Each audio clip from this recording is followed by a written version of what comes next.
어떤 설교자가요, 광장에서 청중들을 모아놓고 설교하고 있었습니다. 이렇게 설교했습니다. 여러분, 이 세상에서 가장 무거운 것이 무엇인 줄 아십니까? 그것은 죄라고 하는 짐입니다. 죄라고 하는 짐. 그래서 참된 행복은 이 죄의 짐을 벗는 데 있습니다. 이게 설교했습니다. 그때 한 젊은이가 이렇게 물었습니다. 그 죄라고 하는 짐이 몇 킬로그램이나 됩니까?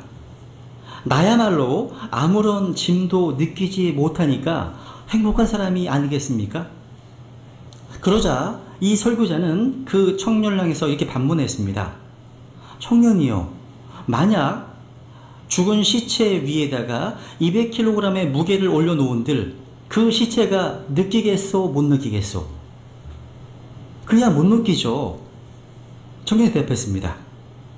맞소. 영적으로 범법과 죄악 가운데 죽어있는 사람, 구원받지 못한 사람 또한 아무런 죄도 느끼지 못하는 것이요. 자기의 죄의 문제를, 자기의 죄책을 심각하게 느끼고 있다면 그것은 그 혼이 살아나기 시작한 증거라고 할 수 있습니다. 이렇게 대답했습니다. 여러분, 우리 구원받은 그리스도인에 있어서 최대의 기쁨이 있다면, 가장 최상의 기쁨이 있다면 구원의 기쁨, 또 죄사함의 기쁨이라고 할 수 있습니다. 주님께서 나를 용서하시고 자신의 피로 구원해 주셨다고 하는 이 기쁨보다 더 큰 기쁨이 어디 있겠습니까? 그런데 그리스도인들의 가장 최대의 슬픔이 있다면 우리가 용서받은 그 확신에도 불구하고 아직도 우리가 죄를 범하고 있다는 사실일 겁니다. 아직도. 그래서 많은 그리스도인들이 내가 경험한 구원에도 불구하고 아직도 죄와 더불어 싸우고 있습니다. 그래서 여러분, 구원의 세 가지 시제 예전에 말씀드렸었잖아요. 그죠?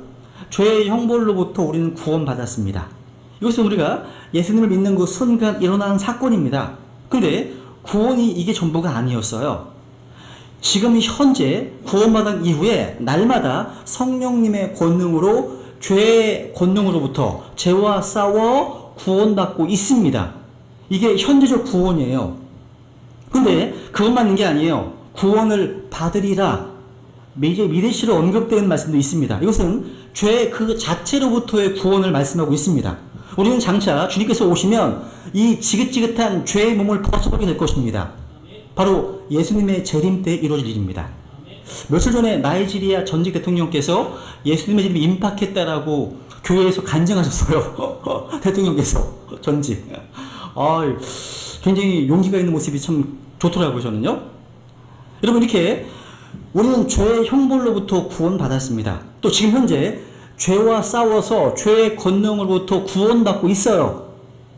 앞으로 주님 오시면 죄 자체로부터 벗어날 겁니다.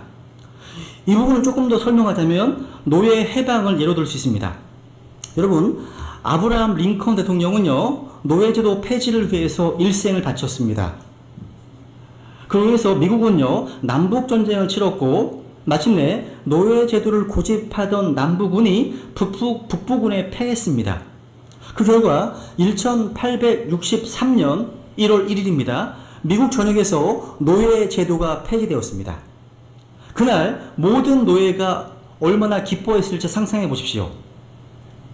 우리에게는 일제치하 36년의 어떤 해방 경험이 있기 때문에 그 감격을 더 잘 알 수 있어야 생각합니다. 여러분, 그날 이후 적어도 법적으로는 노예제도가 사라졌습니다. 근데 그 감격의 노예 해방 이후 미국에서는 좀 특이한 일이 일어나기 시작했습니다. 해방의 기쁨도 잠시뿐 흑인들은 먹고 살 길이 막막했어요. 특히 평생을 노예로 살아온 늙은 노예들에게 무슨 땅이 있었겠습니까? 그저 주인이 시키는 대로 일하고 주인이 마련해 준 집에서 살면서 주인이 주는 양식을 먹고 살던 그들이 스스로 자신의 일을 판단하고 스스로의 힘으로 살아가는 것이 생각보다 어려운 일이었습니다. 그래서 해방 이후 시간이 흐르면서 미국에는 이상한 풍조가 생기기 시작했습니다. 스스로 옛날 주인의 집에 찾아가서 노예로 있기를 자청하는 흑인들이 있었다는 사실입니다. 참으로 이상한 일이 벌어진 거죠. 그들은 분명히 노예에서 해방되었습니다. 법적으로 노예가 아니었습니다. 신분상으로 자유인이었어요. 그죠? 그런데 실제적으로 그들은 과거와 똑같은 노예 생활을 하고 있었습니다. 그러니까 법적으로는 아니지만 현상적인 노예인 그들로 인해서 흑인들의 실질적인 해방은 참으로 오랫동안 그 땅에서 실현되지 못했다고 합니다.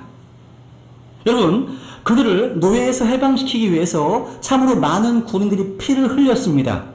그렇게 많은 희생을 지불하고 얻은 자유를 스스로 포기한 겁니다. 이 얼마나 놀랍고 어리석은 일입니까? 근데 오늘날 이와 똑같은 일들이 우리 그리스도인들 가운데서 일어나고 있다고 한다면 믿으시겠습니까? 우리는 모두가 예수 그리스도의 보혈의 공로로 죄에서 해방되었습니다.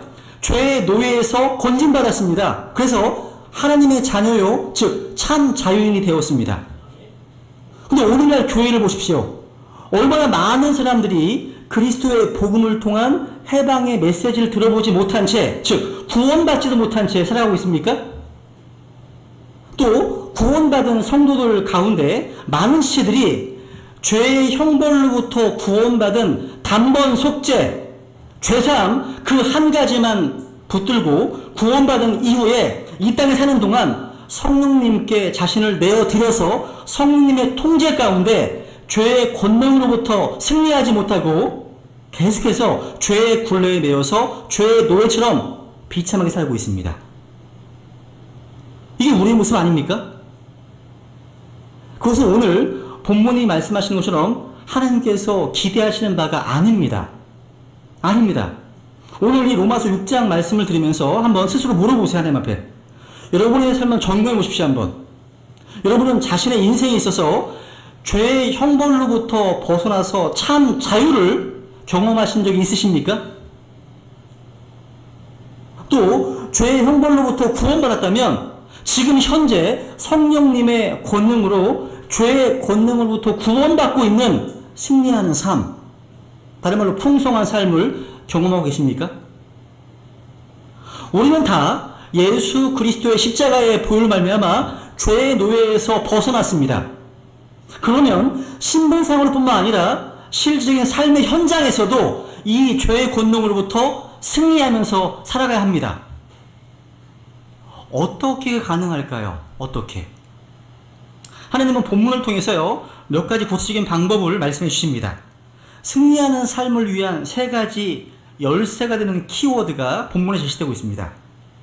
그것은 다름 아닌 알라, 여기라, 들이라 라고 하는 세 단어입니다. 이게 키워드예요. 키워드. 여러분, 제가 구원받고 나서요, 가장 구원받은 후에 커다란 변화가 뭐였냐면, 구원받기 이전에는 아무렇지 않은데 구원받은 이후에 사소한 죄 하나하나가 걸리기 시작하는 거예요. 양심에 걸리기 시작해요. 뭔가 불편한 겁니다. 예민해집니다. 내 안에 계신 분께서 뭔가 불편해 하시는구나. 가시방석입니다. 주님 앞에 자백할 수밖에 없습니다. 이게 반복됩니다. 그래서 죄를 안 짓기 위해서 애를 씁니다. 노력합니다. 상방 시부드로 죄를 안 짓기 위해서 걸어다닙니다. 그리고 죄를 안 짓기 위해서 죄를 지을 만한 환경과 상황을 포기하기 시작합니다. 그런데 내 안에 있는 죄의 문제 때문에 고민합니다. 반복됩니다. 그러던 가운데 로마서 6장 말씀을 통해서 해결을 했습니다. 여기에 그 말씀이 나오고 있습니다. 여러분, 로마서 1장과 2장에서는요, 죄와 하나님의 진노 아래에 있는 유대인과 이방인들의 상태를 보여줍니다. 그리고 로마서 3장과 4장과 5장에서는 아무런 행위도 없이 우리의 모든 죄를 담당하신 예수 그리스도의 십자가 대속을 믿음으로 하나님의 은혜로 값없이 구원받는다고 하는 이신칭의의 교리를 배우게 됩니다. 즉 하나님의 은혜로 주님의 눈앞에서 의롭다함 받았습니다. 우리는 구원자이신 예수님을 통해서 죄사함을 받았습니다. 그분의 피로 구속받습니다. 그분은 우리의 죄로 인한 화해 헌물이 되셨습니다. 그렇기 때문에 어떠한 죄인이라도 주님께 나와 그분을 믿는 순간 구원이라고 하는 하나님의 놀라운 은혜를 받습니다. 우리 주님께서 죄인들을 대신해서 죽으셨기 때문입니다. 주님께서 자신의 피로 그 어떠한 중한 죄, 어떠한 큰 죄, 어떠한 많은 죄도 깨끗하게 다 용서하시고 제거하신다는 것은 진리입니다. 아무런 행위나 공로 없이 믿음을 통해 하나님의 은혜로 구원받는다는 이것은 바로 성경적 가르침입니다. 그런데 여러분, 이러한 진리를 오해해서 하나님의 은혜가 특이하게 죄를 지어도 되는 자격증처럼 생각하는 분들이 생각보다 많이 있었습니다. 그러니까 여러분, 우리에게 주어진 자유는요, 죄를 지을 자유가 아닌 죄를 짓지 않을 자유입니다. 근데 이제 단번 속죄로 다 구원받았으니까 천국은 가니까 저를 마음먹고 살아도 되지, 이런 허가증이 아니라는 겁니다. 그렇게 말한다면 그 사람은 구원받지 않았든지 아니면 영적으로 큰 병에 걸려 있는 겁니다. 잘못 배웠다거나. 아닙니다. 만약 누군가가 하나님의 은혜를 넘치게 하기 위해서 죄 가운데 거하겠다는 것은 그 주님의 은혜를 모욕거리로 만드는 겁니다. 하나님을 멸시하는 겁니다. 하나님을 우롱하는 겁니다. 성경은 그런 자들을 향해서 이렇게 묻고 있지 않습니까? 로마서 6장 1절 보면 은혜가 넘치게 하려고 우리가 죄 가운데 거하겠느냐. 성경이 스스로 말씀합니다. 2절, 결코 그럴 수 없느니라. 결코 그럴 수 없느니라. 이게 영어 킹제임스 성경에서는 God forbid입니다. 즉 하나님께서 금지하시느니라. 이 말씀하시는 거예요. 믿음으로 구원받은 성도가 죄 가운데 거하는 것은 하나님께서 금지하신 일입니다. 은혜가 넘치게 하기 위해서 죄 가운데 사는 일은 마치 제대한 군인이 다시 군대에 있는 것, 또 풀려난 어떤 그런 포로가 다시 감옥에 있는 것이 다름없습니다. 이상한 일인 거죠. 은혜가 넘치게 하려고 우리가 죄 가운데 거하는 것은 하나님께서 금지하신 일입니다. 그런데 어떤 크리스찬들은 구원받다고 합니다. 자기의 계속되는 어떤 실패, 죄에 빠지고 이런 넘어지고 이런 것들을 정당화하기 위해서 죄가 있는 곳에 은혜가 넘치니까 더 큰 은혜를 받기 위해서 더 많은 죄를 짓자, 이렇게 궤변을 전개하는 겁니다. 이게 바로 로마서 6장 1절 이하에 나온 말씀이 바로 이 내용입니다. 그러니 우리가 무슨 말을 하리요? 은혜가 넘치게 하려고 우리가 죄 가운데 거하겠느냐? 결코 그럴 수 없느니라. 근데 아직도 이 질문이 계속되고 있습니다. 지금 이 시대에도 반복되고 있어요. 마치 이런 거예요. 그러면 그리스도인들이요, 오늘날 삶의 현장에서 죄와 더불어 실제적으로 싸워 승리하는 것은 가능한 걸까요? 여러분? 가능합니까? 가능합니다. 이게 바로 죄의 권능으로부터의 구원입니다. 가능해요. 근데 누군가 그러한 삶은 impossible, 불가능하다고 얘기합니다. 그래서 구원받은 이후에 성화의 삶, 거룩함의 삶을 포기합니다. 그러면서 낮은 수준의 삶을 살게 되는 겁니다. 우리는 그렇게 살 수 없어. 우리는 행악의 존재야. 내 안에는 죄로 가득해. 못 살아. 성화를 포기하는 거예요. 아닙니다. 근데 이 질문에 대한 성경적 대답은 뭐예요? 그렇게 살 수 있다는 겁니다. 이 죄로부터 자유한 삶, 그리고 실제로 승리하는 그런 삶의 열쇠를 상징하는 아주 중요한 세 가지 단어가 본문에 등장하고 있는 겁니다. 그게 바로 know, 알다, reckon, 여기다, yield, 드리다. 이게 바로 로마서 6장의 핵심 어휘입니다. 사실을 알고 여기고 그 다음에 우리 자신을 내어드리면 된다는 겁니다. 첫 번째 열쇠. 그러면 승리하는 삶을 위한 첫 번째 열쇠가 뭘까요? 뭐라고요? 아는 겁니다. 알아야 됩니다. 우리가 어떻게 죄의 노예에서 벗어나서 하나님께서 주신 은혜의 자유 속에 거할 수 있습니까? 하나님은 먼저 진리를 알라고 말씀하십니다. 우리는 먼저 알아야 됩니다. 근데 요즘 같은 포스트 모더니즘 시대에서 가장 중요한 것은 아는 게 아니에요. 뭔지 아세요? 느낌입니다. 느낌.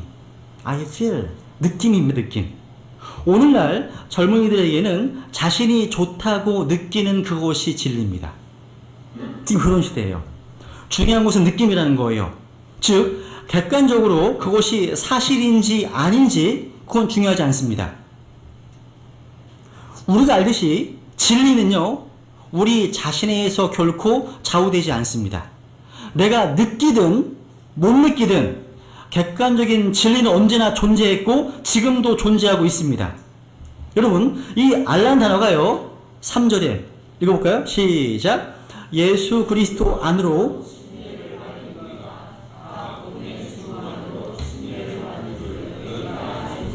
너희가 알지 못하느냐. 6절. 우리가 이것을 알거니와 우리의 옛사람이 그분과 함께 십자가에 못 박힌 것은 우리가 알거니와. 9절. 그리스도께서 죽은 자들로부터 일으켜 주셨으므로 다시는 죽지 아니하시고 사망이 다시는 그분을 지배하지 못하는 줄 우리가 아노라. 아노라. 지금 뭘 하라는 말씀입니까? 예수님께서 십자가에 죽으실 때 우리도 함께 죽었다는 겁니다. 바울서는요, 먼저 우리가 죄에 대해서 죽은 사실을 알아야 한다고 말씀하십니다. 이게 무슨 말입니까? 이게 무슨 말인지를 여러분에게 말씀드리기 위해서 먼저 이것이 의미하지 않는 바가 무엇인지 먼저 생각해 보겠습니다. 이것은 먼저요, 죄가 우리 안에서 죽었다는 말이 아닙니다. 죄가 죽은 게 아니에요. 맞죠? 죄는 아직도 살아 있습니다. 그리스도인들의 구원의 간증에도 불구하고 죄의 엄청난 세력은 아직도 우리를 넘어지게 하고 굴복하게 하고 유혹받게 하고 있습니다. 죄는 아직도 살아 있습니다. 우리 안에 살아 있어요. 또 이것은요, 다시 보세요. 우리가 죄에 대하여 죽어야 한다는 뜻도 아닙니다. 맞습니까, 여러분? 맞습니다. 여러분들은 죄에 대하여 죽어야 한다, 이런 말을 많이 들었을지 모르겠습니다. 근데 본문은 그렇게 가르치지 않습니다. 많은 사람들이, 저도 마찬가지예요, 구원받은 후에 이 죄에 대해서 죽어보려고 노력했습니다. 그런데 잘 죽지 않더라고요. 여러분, 지렁이는 밟으면 꿈틀하죠. 왜 꿈틀할까요? 제가 한번 얘기했던 기억이 있어요. 왜 꿈틀하죠? 그렇죠. 확 밟지 않아서. 확 밟으면 꿈틀하지 않습니다. 여러분, 사람들은요, 죄에 대해서 죽으려고 여러 가지 금욕적인 노력을 하기도 하고 많은 노력을 기울였지만 여전히 죄에서 자유로울 수 없었습니다. 근데 본문을 보니까 우리에게 죄에 대해서 죽으라고 가르치는 것이 아니라 우리가 이미 are dead, 이미 죄에 대해서 죽었다고 말씀하십니다. 이미 죽었습니다. 여기 2절과 3절 다시 보겠습니다. 1절 시작. 결코 그럴 수 없느니라. 죄에 대하여 죽은 우리가 어찌 그 가운데에서 더 살리요. 예수 그리스도 안으로 침례를 받은 우리가 다 그분의 죽음 안으로 침례를 받은 줄을 너희가 알지 못하느냐. 다시 말하면 예수님께서 우리를 위해 십자가에 죽으셨을 때 우리도 죽었다는 것입니다. 바울서는 이 사실을요, 연합의 원리로 설명하고 있어요. 보세요. 예수님께서 나를 위해 죽으셨습니다. 맞습니다. 근데 그것만 아닙니다. 내가 그분과 함께 죽었습니다. 이것도 성경적 진리입니다. 이 연합의 원리예요. 우리가 예수 그리스도 그분을 나의 구원자와 주님으로 영접하는 순간 우리는 그리스도에게 영적으로 연합하게 되었습니다. 주와 결합하는 한 영역 말씀하시죠? 우리가 영적으로 주님과 연합되었다는 것은 우리가 그리스도의 죽으심과 묻히심과 그분의 부활 사건에 이미 우리가 동참했다는 것입니다. 다른 말로 연대화. 즉 그리스도의 사건과 동일시 되었다는 겁니다. 나의 죄를 짊어지고 나를 대신해서 그분이 죽으셨고 또 나에게 새로운 생명을 주시기 위해서 그분이 부활한 것이라면, 그분이 죽었을 때 나도 죽은 것이고 그분이 부활했을 때 나도 영적으로 부활한 것이 되는 것입니다. 이것을 분명한 사실이라고 선포하고 있습니다. 그래서 우리는 더 이상 죄의 종이 아닙니다. 우리는 죄를 용서받았고 죄의 권세에서 해방되었고 우리의 죄값을 주님께 자신의 피로 대신 치러주셨고 죄로부터 깨끗하게 씻음받았고 죄로부터 구속받았습니다. 그리고 우리는 죄에 대해서 죽었습니다. 그래서 구원받은 성도들은 모두가 다 죄에 대하여 죽은 사람들입니다. 죽은 사람들. 그래서 로마서는 6장은요, 죄에 대하여 죽은 우리가 어떻게 죄 가운데 더 살 수 있겠는가 묻고 있는 겁니다. 구원받은 그리스도인들은 모두가 다 죄에 대해서 죽은 사람들입니다.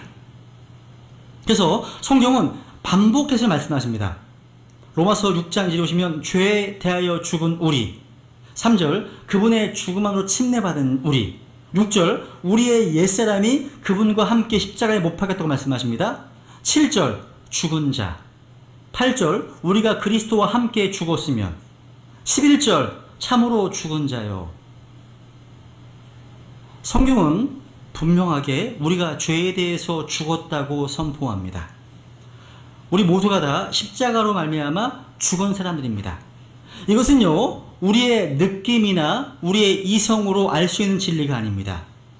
구원받는 순간 우리가 죄에 대해서 죽고 의에 대해 살았다는 것은 경험적으로 알 수 있는 지식이 아닙니다. 이것은 성경의 계시와 조명으로 주어진 지식입니다. 이것은 믿음으로만 이해할 수 있는 진리입니다. 우리가 믿을 때 체험은 뒤따라옵니다. 성경은 구원받은 성도들에게 일어난 변화에 대해서 말해주고 가르쳐줍니다. 이 진리는요, 부모님으로부터, 학교에서, 사회 원로들로부터, 철학자들로부터, 종교인들로부터 배울 수 있는 내용이 아니에요. 이것은 오직 성경만이 알려주는 진리의 사실입니다. 여러분 다시 보세요. 아까 죄에 대하여 죽은 우리, 따라해보세요. 죄에 대하여 죽은 우리. 이 말씀에서 죽은 자가 누굽니까? 그렇습니다. 예. 죄가 아니라 우리 자신, 나입니다. 나. 그래서 여러분, 죄가 죽었다고 믿는 것은 오류입니다. 우리 안에 있는 죄가 죽은 것이 아니에요. 그죠?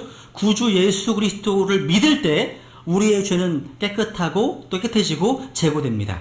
하지만 죽은 것은 죄가 아니라 바로 우리입니다.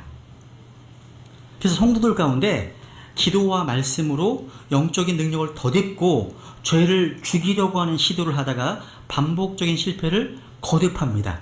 거듭해요. 여러분, 죄를 이겨보려고 시도하다가 도저히 죄를 이기지 못하는 자신을 발견하게 됩니다. 우리는 죄를 죽일 수 없습니다. 그리스도의 십자가를 통해서 죽은 것은 죄가 아니라 우리입니다. 우리. 그래서 본성상 죄인으로 태어난 우리는 죽음 이외에 어떠한 방법으로도 죄에서 해방될 수 없고 죄에서 자유로울 수 없습니다. 죽음. 주는 십자가에서 자신의 몸으로 세상 죄를 지셨습니다. 자신의 몸으로 그 죄를 제거하셨습니다. 죽으심이 바로 죄에 대한 유일한 해결책이기 때문입니다. 그러면 우리가 죄에 대해서 죽었다는 사실을 알면 죄는 우리 위에 군림하지 못합니다. 죽음으로 육신과 죄와 세상과 마귀 등의 모든 권세에서 해방됩니다. 죄의 권능은 살아있는 사람에게나 미치지 죽은 자에게 미치지 못합니다. 그래서 죄의 종에서 벗어나는 길은 우리가 죄를 없애버리거나 죄를 죽이는 것이 아니라 죄에 대해서 내가 죽음으로써입니다. 그래서 참된 자유와 승리의 길은 어디 있어요? 죽음에 있습니다. 죽음에 있습니다. 죽어야 새 생명을 얻을 수 있습니다. 죽어야 부활할 수 있습니다. 죄에 대해 죽은 이들만이 죄를 이길 수 있습니다. 그래서 죄에 대해서 죽은 이들은 더 이상 죄의 종이 아니라 의의 종입니다. 육체적으로는 그대로이지만 영적으로는 신분이 완전히 바뀐 거예요. 바뀐 겁니다. 그래서 여러분, 옛사람이 죽었다는 것은요, 좀 소극적인 표현이지만 적극적으로 말하면 옛사람이 죽었으니까 이제 우리가 새 사람이 된 겁니다. 그리스도 안에서 이제 우리는 새로운 신분이 생긴 겁니다. 여러분, 왜 그리스도인들이 신앙이 잘 성장하지 못하고 죄를 이기지 못할까요?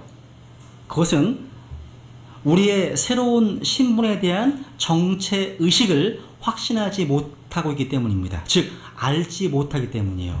우리의 영적인 신분, 영적인 정체 의식.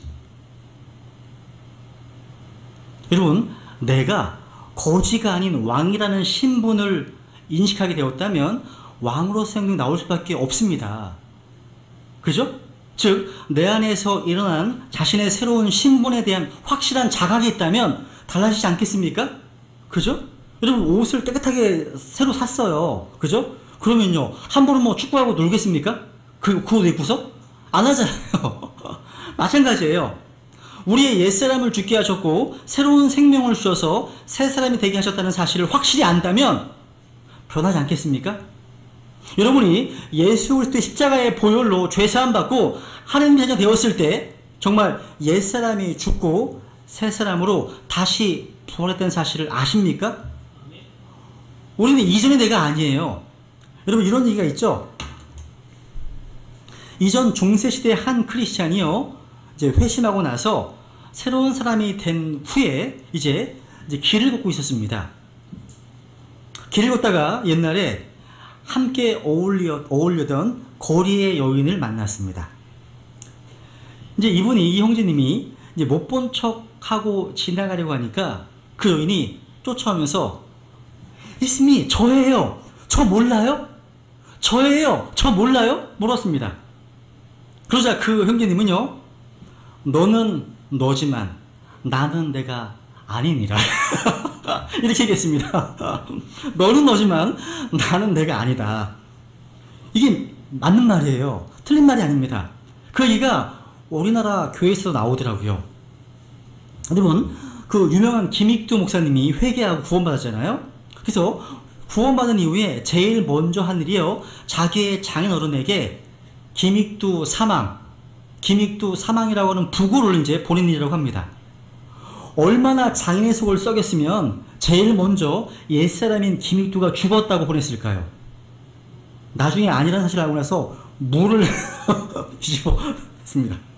여러분, 그리스도인의 새로운 승리의 삶의 출발점에서 가장 중요한 사실은 내가 예수 그리스도를 믿음으로 주님께서 죽었을 때 나의 옛사람은 죽고 나는 새 사람이 됐다는 사실입니다. 가장 중요한 거예요. 정리하면 성경은 성도들에게 죄에 대해서 죽으라고 명령한 것이 아닙니다. 죄에 대한 죽는 방법을 배우거나 뭔가 숙달하라는 말씀이 아닙니다. 죄에 대해 죽기 위해 애를 쓰거나 노력하는 말이 아닙니다. 우리는 이미 죄에 대해 죽은 자들이기 때문에 성경에 기록된 대로 그 진리의 말씀을 사실대로 알고 믿으면 되는 겁니다.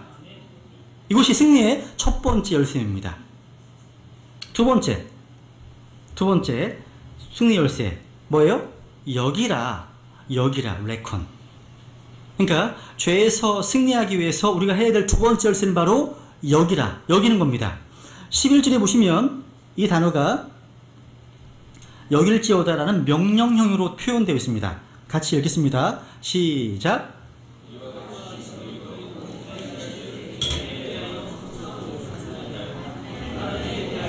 예수 그리스도 우리 주를 통해 산자로 여길지어다. 보세요, 여기. 자, 보면 이와 같이 이 말은요, 앞에 9절과 10절에 나온 설명대로 주님께서 죽으시고 부활하신 것 같이란 말씀이에요. 우리 주님께서 그러하신 것 같이 우리 역시 그러하다는 말이에요. 아까 제가 첫 번째 대지에서 우리는 알아야 하는 것들에 대해서 말씀드렸습니다. 이제 바울은 여겨야 한다고 말합니다. 보세요. 우리는 자신을 죄에 대하여 참으로 죽은 자로 여겨야 됩니다. 우리는 자신을 하나님께 대하여는 산 자로 여겨야 됩니다. 이 여긴다는 말이요, 본래 회계사들이 전문적으로 사용하던 말이었습니다. 여러분, 내 계좌에 뭔가 돈이 입금이 되었으면 이게 현금이나 마찬가지인 것으로 여기라고 할 때 쓰여진 겁니다. 그래서 여기서 여기라는 말은요, 없는 것을 있는 것처럼 여기라는 말이 아니라 분명한 사실에 대한 인식을 이루는 겁니다. 저는 이 말씀에 여기라는 이 단어의 의미와 좀 가장 가까운 단어가 있다면, 과거에 이제 운동권에서 많이 쓰고 있는 단어 가운데 하나가 바로 이거예요. 없네요. 의식화라는 단어라고 생각합니다. 이제 내가 새로운 사람이 되었다는 사실을 우리는 끊임없이 자기 자신에게 의식화할 필요가 있습니다. 이것이 바로 여기라라는 의미입니다.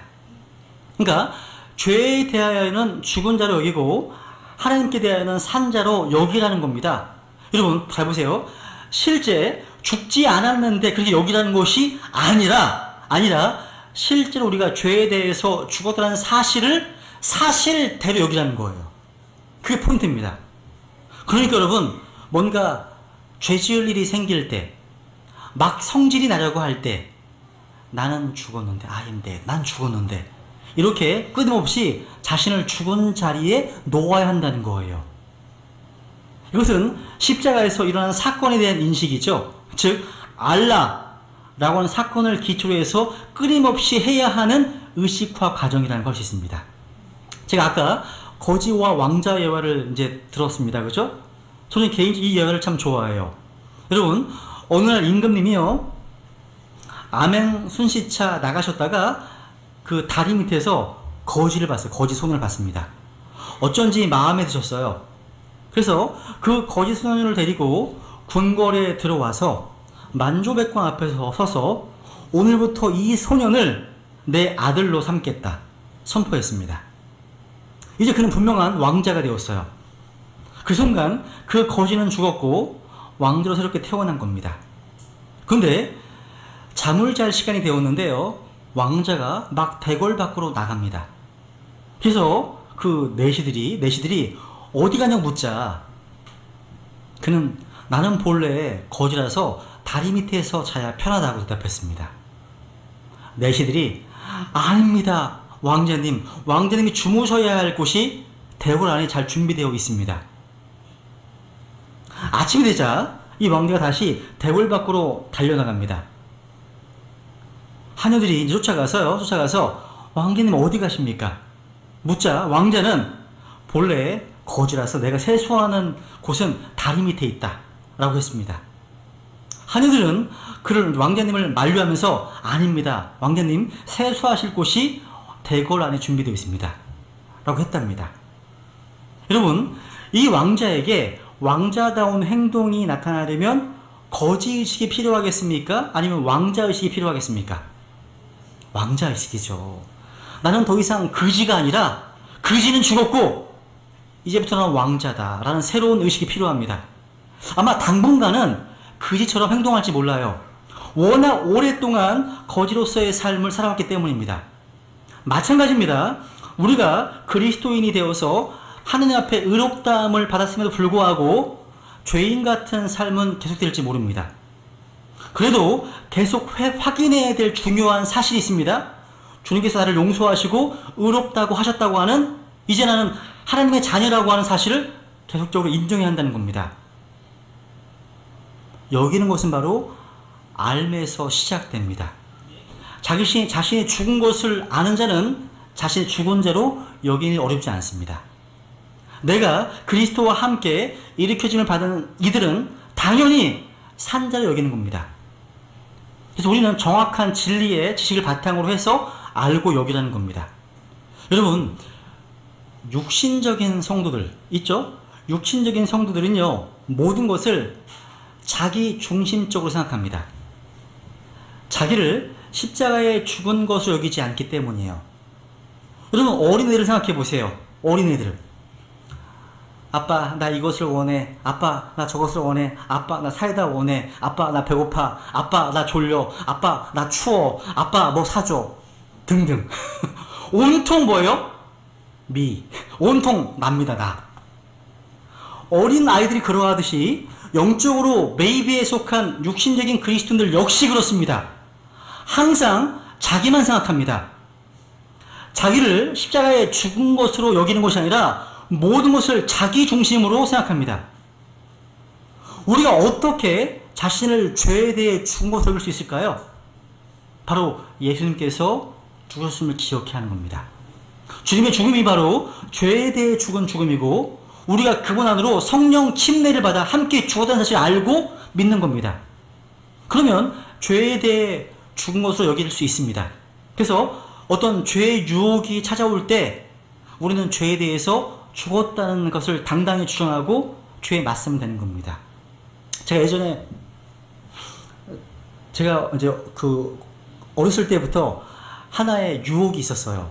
가장 큰 유혹이 뭐냐면 이런 거 학용품에 대한 유혹이 되게 컸거든요. 문구용품. 지금도 이제 우리 기현 엄마랑 이제 이마트 가면요, 기현 엄마랑 이제 쇼핑할 때 어디 가는지 아세요? 문구용품점이 있어요. 그래서 새로운 볼펜 나왔네. 그것을 보고 있어요. 네. 그럴 때마다 난 죽었지 하면서 이런 죄의 유혹 앞에 이런 진리를 의식화시킵니다. 그러다가 넘어질 수도 있지만 여러분, 자신을 죄에 대하여 죽은 자로 여기고 하나님께 대해서는 산 자로 여기는 겁니다. 마땅히 그렇게 여겨야 됩니다. 이것이 바로 승리하는 삶의 두 번째 열쇠가 되는 겁니다. 마지막 세 번째 열쇠를 소개해 드리겠습니다. 세 번째 열쇠는 뭐예요? 바로 드리라. 한번 로마서 6장 12절 13절 같이 읽겠습니다. 시작. 그러므로 너희는 죄가 너희의 죽을 몸 안에서 군림하지 못하게 하여 몸의 정욕 안에서 죄에게 순종하지 말고, 또한 너희 지체를 불의의 도구로 죄에게 내주지 말며 오직 너희 자신을 죽은 자들로부터 살아난 자로서 하나님께 드리고 너희 지체를 의의 도구로 하나님께 드리라. 여러분, 죄에서 승리하기 위해서 우리는 세 번째로 드리라는 행동을 해야 됩니다. 알라, 여기라, 이런 단어가 우리의 어떤 지적 인식과 연관되어 있는 단어라면 드리라는 단어는요, 우리의 의지적 결단을 촉구하고 있는 단어입니다. 우리는 십자가에서 예수님 나를 위해 죽으셨을 때 나도 죽었다는 사실을 알아야 됩니다. 여러분, 12절에서 therefore, 그러므로 나오죠. 그러므로 말은요, 우리가 죄에 대해 죽은 사실을 알고 자신을 죄에 대해 죽은 자로 여김으로써란 말입니다. 그런 말이에요. 그러니까 구원받은 성도들이 모두 진리의 근거에서 자신의 영적 정체성과 자신의 신분, 자신의 지위를 정확히 알고 그대로 여긴다면 우리는 분명히 죄에서 해방 삶을 살 수 있습니다. 그런데 13절에 보니까 죄에 대해서 죽었고 자신을 죄에 대해 죽은 자로 여기는 자들에게 한 가지를 더 요구하고 있습니다. 바로 하나님께 자신을 뭐 하는 거예요? 드리는 겁니다. 이것이 바로 죄를 이기는 가장 중요한 열쇠가 됩니다. 그래서 죄를 이기는 데 있어서 가장 중요한 것은 죄를 이길 수 있다는 믿음이에요. 믿음. 제가 그런 분들 만나봤어요. 크리스찬들 가운데서요, 어떤 분들은 가장 큰 문제가 뭐였냐면 패배주의였습니다. 패배주의. 나는 어쩔 수 없는 존재야. 이사야서 1장. 나는 우리 이제 성경 아니지만 행악의 종재야. 성화는 불가능해. 즉 이 땅에서 성화는 어차피 안 될 거니까 나는 그럴 수밖에 없어. 패할 수밖에 없어. 이것을 하나의 교리로 받아들입니다. 그분들에게는요. 여러분, 주님께서 우리를 다시 태어나게 하시고 부활의 생명을 주시고 그 가운데 새 사람으로 살게 하셨습니다. 그래서 우리에게는요, 하나님의 도우심을 통해서 더 이상 죄에게 복종할 필요가 없는 승리자로 살 수 있는 가능성이 있습니다. 여러분, 이것을 확신하십니까? 보면 6절에 보세요. 6절 같이 읽겠습니다. 시작. 우리가 이것을 알거니와 죄의 몸을 멸하여 이제부터는 우리가 죄를 섬기지 아니하게 하려 함이니. 여기서 죄의 몸을 멸하여, 이 멸했다는 말씀은요, 죄의 도구로 우리의 몸을 지배했던 그 힘이 무력해졌다는 겁니다. 무력해진 거예요. 다시 말해서 그리스도의 십자가 사건으로 말미암아 죄를 이길 수 있는 능력을 주셨단 말입니다. 그래서 어떤 설교자는 이렇게 말했습니다.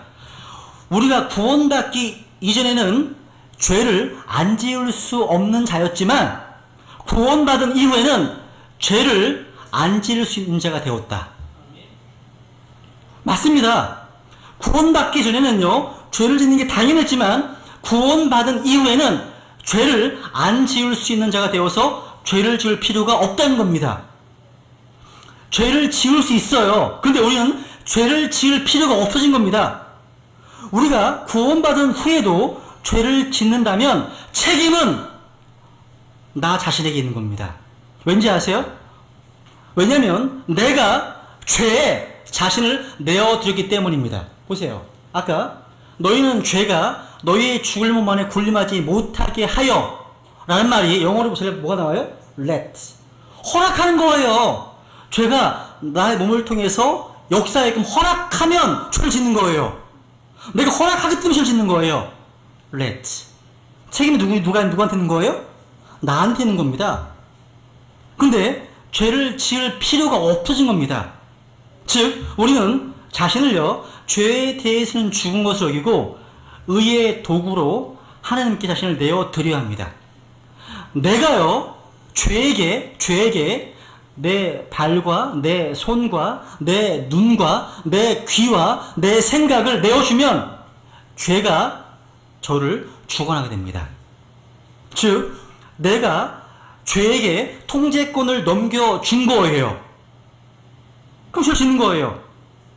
우리는 죄를 짓지 않을 자유를 가지고 있지만 일단 죄에게 나에 대한 권한을 주면 그때는 막을 수가 없어요. 렛 해버리면 막을 수 없습니다. 그때는요.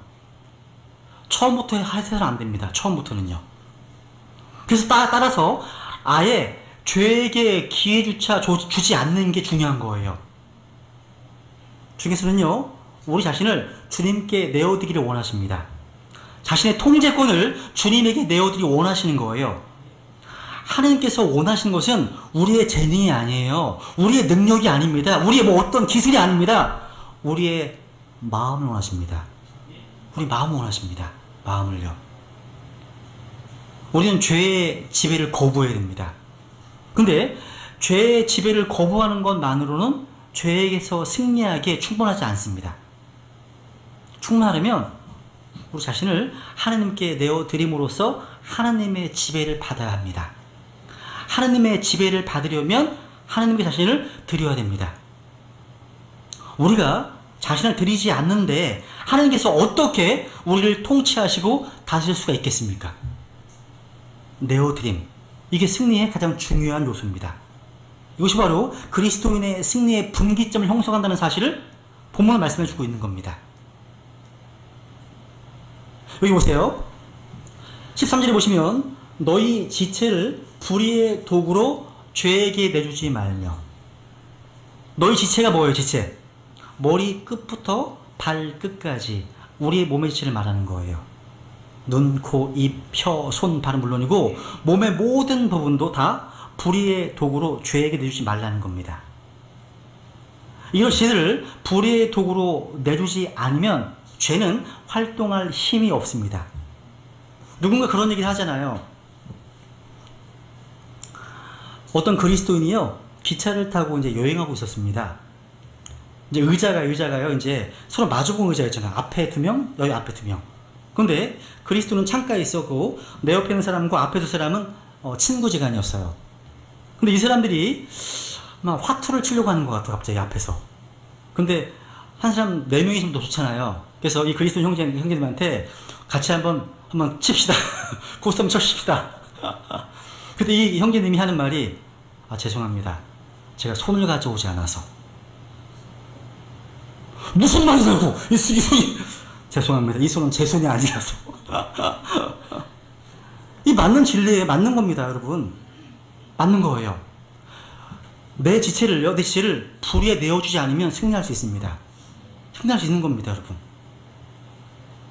그러니까 내 자신이 죄에게 죽은 것을 알고 자신을 죄에 대해 죽은 자로 여긴다면 우리 몸의 지체를 잠시라도 죄에 내어줄 일이 전혀 없습니다. 이제는 죄가 나의 주인이었지만 이제는 죄로부터 해방된 자이기 때문입니다. 성도들은 자신을 죽음으로부터 살아난 자들로서 여기를 뿐만 아니라 하나님께 자신을 드려야 됩니다. 1지. 그래서 13절 보시면 너희 지체를 의의 도구로 하나님께 드리라. 야, 이것을 다른 말로 헌신이라고 합니다. 로마서 6장 알라, 여기라, 드리라, 이게 세 마디로 요약할 수 있습니다. 자신을 죽은 자로 여기는 것으로 끝이 아닙니다. 자신을 죽은 자로부터 살아난 자로서 하나님께 드려야 됩니다. 왜? 우리 몸은 주님의 것이기 때문에. 같이 읽겠습니다. 시작. 주께서 값을 치르고 너희를 사셨느니라. 그런즉 하나님의 것인 너희 몸과 너희 영으로 하나님께 영광을 돌리라. 아멘. 너희 몸과 너희 영은 바로 하나님의 것입니다. 그래서 이런 이유 때문에 주님께서는 너희 자신을 하나님께 드리라고 말씀하십니다. 우리 자신을 죽은 자들로부터 살아난 자로서 하나님께 드리고 우리의 지체를 의의 도구로 하나님께 드려야 됩니다. 이것이 바로 합당한 예배입니다. 그래서 로마서 12장 1절 같이 읽죠. 시작. 그러므로 형제들아 내가 하나님의 긍휼을 힘입어 너희에게 간청하노니 너희는 너희 몸을 거룩하고 하나님께서 받으실 만한 살아있는 희생물로 드리라. 그것이 너희의 합당한 섬김이니라. 보시면 합당한 섬김, 당연한 거예요. 리즈너블 서비스, 당연한 섬김입니다. 이게요, 몸을 드리는 것이요. 여러분, 하나님은요 우리의 소유를 원하시는 것이 아니라 우리 자신을 원하십니다. 우리가 돈을 바치고 시간을 바치고 정성을 바치고 무엇을 바친다고 하지만 진짜 드려야 될 것은 우리 자신입니다. 뭘 드리라고요? Your bodies, 너희의 몸을 드리라고 말합니다. 여러분, 마음을 드리는 것이 전부가 아니에요. 우리 몸을 드리는 것이 헌신입니다. 마음은 있는데요, 아닙니다. 몸을 드리지 않으면 헌신이 아닙니다. 보세요. 빌립보서 1장 보시면 바울의 간절한 기대가 나와요. 같이 읽습니다. 1장 10절 시작. 나의 간절한 기대와 소망에 따라 내가 아무 일에든지 부끄러워하지 아니하고 항상 그러하였듯이 지금도 온전히 담대하여 살든지 죽든지 내 몸에서 그리스도를 높이고자 하나니. 아멘. 내 마음에서 높이는 게 아니에요. In my body예요. 살든지 죽든지 내 몸에서 그리스도를 높이고자 한다. 바로 우리의 몸이 주님의 일을 하고 우리의 몸이 주님을 드러내는 도구가 되어야 합니다. 하나님은 영이십니다. 영의 주님께서 이 땅에서 일을 하시는데 필요한 건 뭘까요? Your bodies, 우리의 몸이에요. 우리의 몸. 그러니까 구원받은 성도들의 몸을 성전으로 삼으시고 주님께서 그 속에서 일하십니다. 너희 지체를 바로 의의 도구로 하나님께 드리라. 의의 도구로요. 이전에 우리의 몸은 죄의 도구였습니다. 불법의 병기였습니다. 근데 이제 우리 몸은 우리 자신의 것이 아닙니다. 주님께로 소유권이 이전되었습니다. 우리 몸 바로 주님의 지체가 되었습니다. 그죠? 그래서 이제 주님께서 뜻대로 사용하시도록 내어 드리는 겁니다. 여러분, 이 가운데 구원은 받았지만 아직 헌신의 결단이 없는 분들이 계시다면 지금 이 시간 바로 주님께 자신의 몸을 의의 도구로 내어드리도록 하십시오. 헌신되지 않은 성도들은요, 자신이 주인 행세를 하는 겁니다. 헌신된 성도들은 누굽니까? 주님께서 주인이 되시는 겁니다. 이 차이는 정말 큰 차이입니다. 하나님께서 우리 안에서 주인으로, 왕으로 행하는 것, 이것하고 그분께서 내가 주인 되고 그분께서 손님처럼 거하신 것은 어마어마한 차이입니다.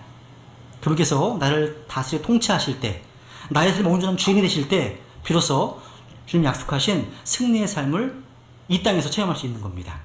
잠깐 기도하시겠습니다. 우리.